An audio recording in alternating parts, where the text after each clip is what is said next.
নমস্কার। কবি জীবনানন্দ দাশের দীপ্তি এই কবিতাটা আবৃত্তি করছি। আপনাদের ভালো লাগলে অবশ্যই আমার চ্যানেলটাকে সাবস্ক্রাইব করবেন, লাইক করবেন, শেয়ার করবেন, বেল বাটনটা প্রেস করবেন।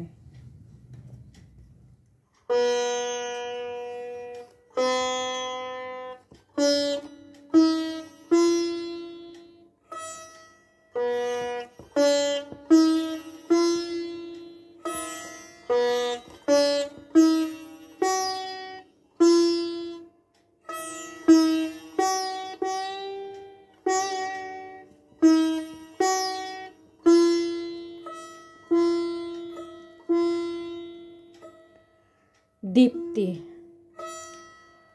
তোমার নিকট থেকে যত দূর দেশে আমি চলে যাই তত ভালো।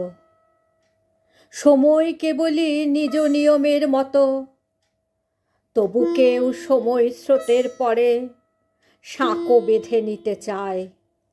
ভেঙে যায়, যত ভাঙে তত ভালো।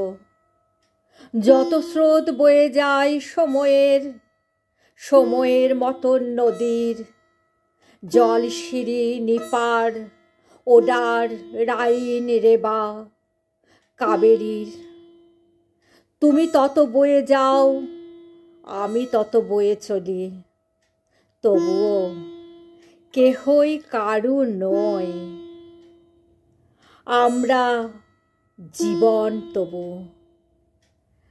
তোমার জীবন নিয়ে তুমি সূর্যের রশ্মির মতো অগণন চুলে, রৌদ্রের বেলার মতো শরীরের রঙে খরতর নদী হয়ে গেলে হয়ে যেতে। তবুও মানুষই হয়ে পুরুষের সন্ধান পেয়েছ। পুরুষের চেয়ে বড় জীবনের হয়তোবা। আমিও জীবন তবু কচি তোমার কথা ভেবে, তোমার সে শরীরের থেকে ঢের দূরে চলে গিয়ে কোথাও বিকেল বেলা নগরীর উৎসারণে উচল সিঁড়ির উপর রৌদ্রের রং জ্বলে ওঠে দেখে, বুদ্ধের চেয়েও আরো দিন সুষমায় সুজাতার মৃত বৎসকে বাঁচায়েছে কেউ যেন মনে হয়, দেখা যায়। কেউ নেই স্তব্ধতায়, তবুও হৃদয়ে দীপ্তি আছে। দিন শেষ হয়নি এখনো, জীবনের দিন কাজ শেষ হতে আজও ঢের দেরি। অন্ন নেই হৃদয়বিহীন ভাবে আজ মৈত্রেয়ী ভূমার চেয়ে অন্ন লোভাতুর।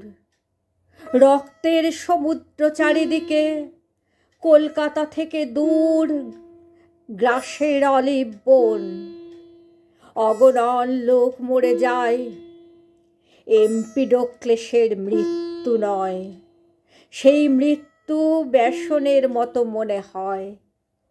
এছাড়া কোথাও কোনো পাখি, বসন্তের অন্য কোনো সাড়া নেই, তবু এক দীপ্তি রয়ে গেছে, তবু এক দীপ্তি রয়ে গেছে।